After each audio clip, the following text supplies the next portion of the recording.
Disclaimer: none of the gameplay in this video is my footage. My computer has the same processing power as a 2003 loop frog, and when I tried to record, it looked kinda like this. So I'll leave links in the description to the people that I stole all the video from. Also, I hope you have a kinda decent understanding of Victoria 3, because I don't really want to explain all that. But anyways, Victoria 3 is technically a video game, about as much as a video game as Cookie Clicker is, but it's got a ton of flaws, which can be pretty frustrating to deal with. And when it's not making you rage, it's probably snoring you to death. So then, why am I so freaking addicted to this video game, dude? Why do I keep coming back to do new runs? What does Victoria 3 make me feel?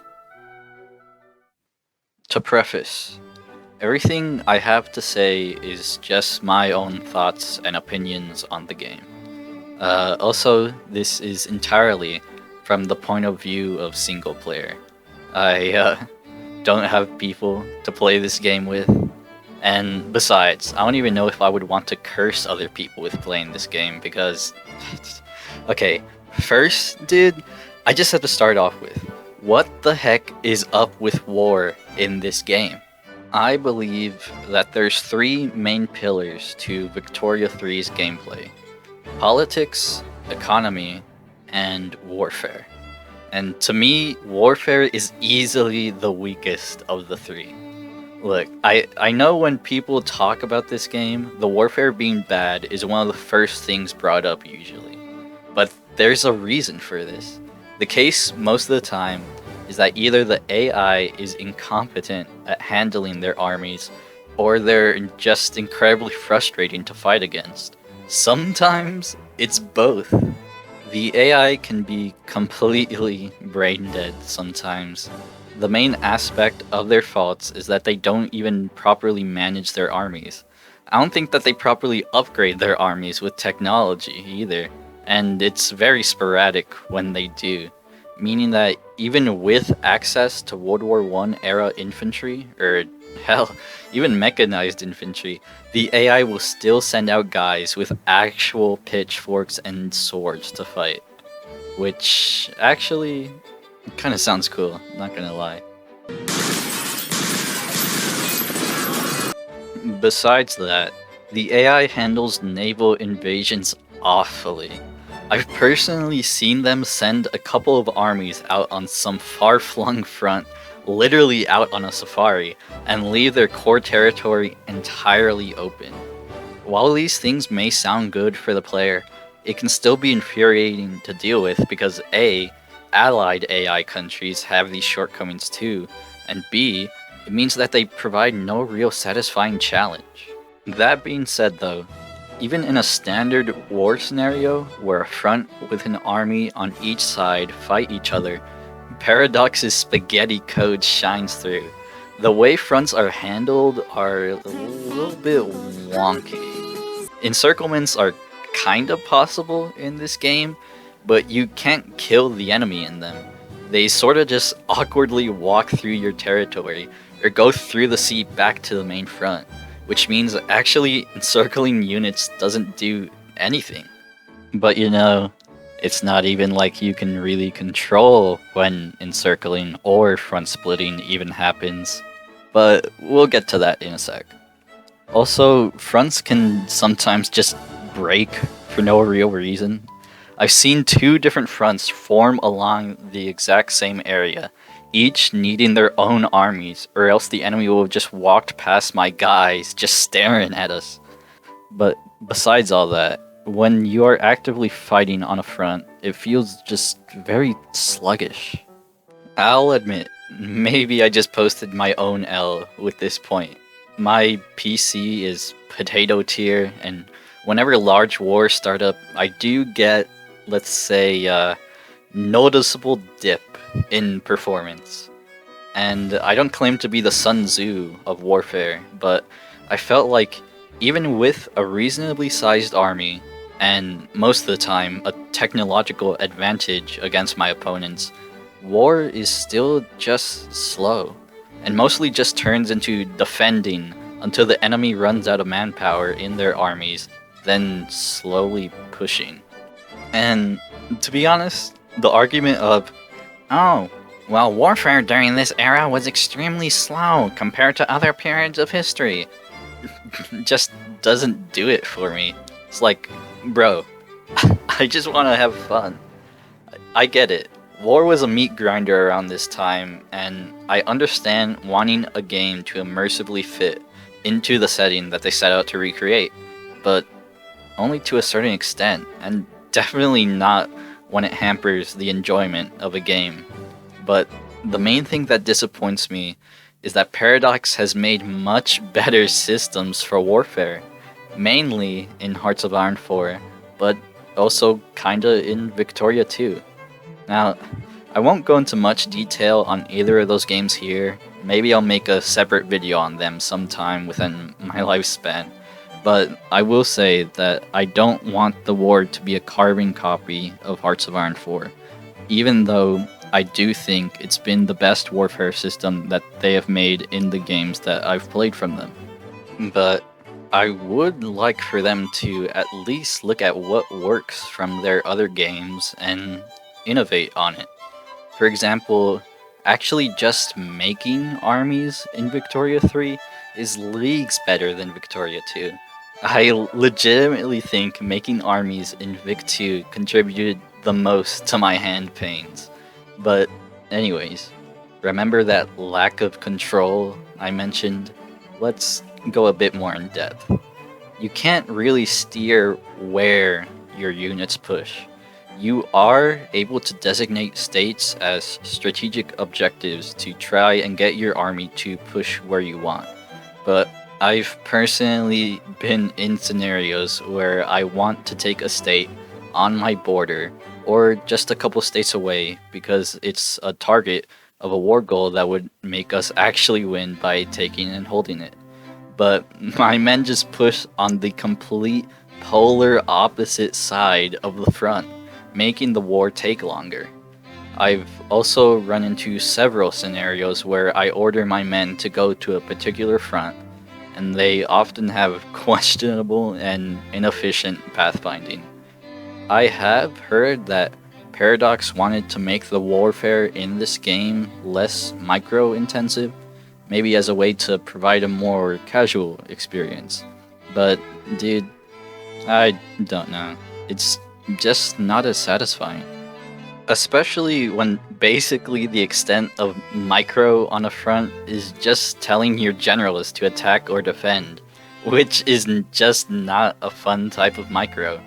It actually does remind me of making armies in Vic 2 with the amount of times you're clicking through menus, pressing the same button over and over. It's monotonous, which could easily be solved by being able to tell entire armies to attack or defend instead of having to go through individual generals.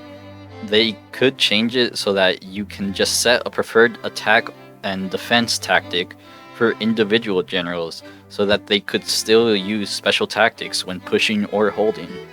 To put it bluntly, war still kinda sucks after the 1.5 update, and it's disappointing because Paradox has done better. Jeez. Okay. I think I got most of my thoughts on the war system out now. Let's just move on to parts of the game that I actually enjoy a little bit. The politics.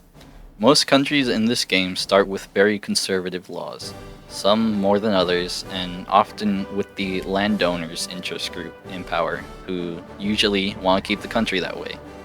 In order to more effectively grow your country, you probably want to change most of these to things like free speech and public schools by empowering other interest groups, such as the intelligentsia or the industrialists. I do enjoy the satisfaction of successfully changing these laws, and even winning civil wars against groups opposed to these law changes, and having a grace period of being able to kind of change laws all willy-nilly. Though, I will say, civil wars themselves go back to the warfare system, so I must admit, hand on my heart, I do kinda cheese these civil wars. I delete barracks in the states that will secede and rebel, and you know what? I don't care. I will say though, this system does get kinda repetitive game after game. This is definitely on me though. There are several laws that even I haven't pushed past through in my playthroughs. But if you do want to play optimally to improve your economy and your research, then your options are pretty much a constitutional monarchy or a liberal democracy. The latter being better, usually because monarchies empower the landowners. Another mechanic of note are the three resource bars at the top of the screen. These are bureaucracy, authority, and influence. Each resource is used for various actions around your country. Bureaucracy is used to strengthen the institutions of your country. Authority is used for providing bonuses to specific states or creating additional taxes. And influence is used in interactions with other countries. These resources will provide bonuses when you have excesses of them, such as authority giving a boost to how fast you can enact laws, and they will also give you debuffs if you run deficits of them. The easiest one to run out of being bureaucracy, which will make you lose out on taxes as your people start dodging the IRS. I like this system. It makes you decide what is more important to you. Should I save my bureaucracy for the buff, or spend it on institutions? Should I keep more conservative laws so that I have more authority, or pass through some reforms to get the bonuses they provide? Though my personal favorite part of this system, and probably one of the more smartly designed aspects of the game, is when politics and the economy collide. When worlds collide. The economy, in my opinion, is the best part of the game. Which may be a strange thing to say because I feel like any sane person would just look at this game and see a snore fest of a number go up simulator, like how I made fun of in the intro. But in all honesty, it is that exact mechanic that gives me neuron activation. The economy of this game is a fairly simple system of supply and demand. Every building in this game requires an input in order to produce its outputs. In the Market tab, you are able to see every good circulating throughout your market, and can see whether that specific good is in surplus or shortage. In most cases, in order to improve the standard of living for the people in your country, you want to make the number on the left equal to or bigger than the number on the right for staple, luxury, and a few industrial goods. This strategy can also be applied to growing your economy and your construction sectors, instead just focusing in on your industrial goods. Of course, you can't really get every good into equilibrium, but that is what provides the main economic gameplay loop. You construct buildings to create goods to fix a shortage, but then those buildings require their own inputs and start to make a shortage for another good. While you probably don't always want to just run around in a wild goose chase to build up goods you have shortages on, it's a nice rule of thumb to follow if you're unsure of what to build. Your economy grows as you keep trying to fix these shortages and as you research more technology. And this is where politics and the economy come together. As your peeps get smarter and you get more tech, you slowly are able to change who holds the seat of power in your country. You see, the pops in your country that hold high amounts of wealth hold more political power, mainly at the start of the game. As you research technology and change around the laws of your country, you change the employment and the ownership of the buildings in your country, allowing you to change around the jobs from more boomer-like people, like the aristocrats and the clergymen, to more forward-thinking scholars, like academics, capitalists, and the workers. Liberalizing your country mainly lies in both this system and making small law changes that shift power away from the traditionalist to the enlightened thinkers. And I do enjoy it. I think this part of the game is pretty good. And also, little side note relating to the change in ownership of buildings, I would highly recommend, after playing a few games and getting the hang of the economy, if you want more control of your construction, change the game rule for the investment pool from autonomous to direct. You see, the investment pool is money contributed to your construction from the people who own the buildings of your country. With the autonomous rule on, your population will try to construct things that you have a shortage on. But more often than not, the AI just sorta is a hindrance than anything with this queue. Like, in the late game, when electricity comes into play, I've seen the AI spam like 20 goddamn electric stations in a state when just 2 would have been good. And on top of that, they take a pretty sizable percentage of your construction points, depending on your economy law. Changing the game rule to direct investment pool allows you to use the pool when making certain buildings, restricted by your eco law. I find the game much more enjoyable with this rule set. But yes, overall, I like the economy system the most. Even though I acknowledge that basically all it is looking at numbers change, I do enjoy my spreadsheet simulators. Overall, Vicky 3 is, at best, an incredibly mixed experience. Warfare sucks nards, politics are okay to good, and the economy is my sweet summer child and is primarily the reason I keep coming back to play the game. I didn't really go in depth on certain mechanics like research or the economy of scale throughput bonus, but, well, look it up yourself. All I wanted to do with this video was to get all my thoughts about this game swirling around in my head out into the world. And honestly, after talking about all that, I actually kind of feel myself starting to get tired of the game. But who knows? There's some cool mods out there. I know Divergences of Darkness has had a version released for Vic 3, and maybe the next update for the game fixes absolutely everything. Smiley face. Hey, just wanted to say thanks for watching me yap for the past however many minutes long.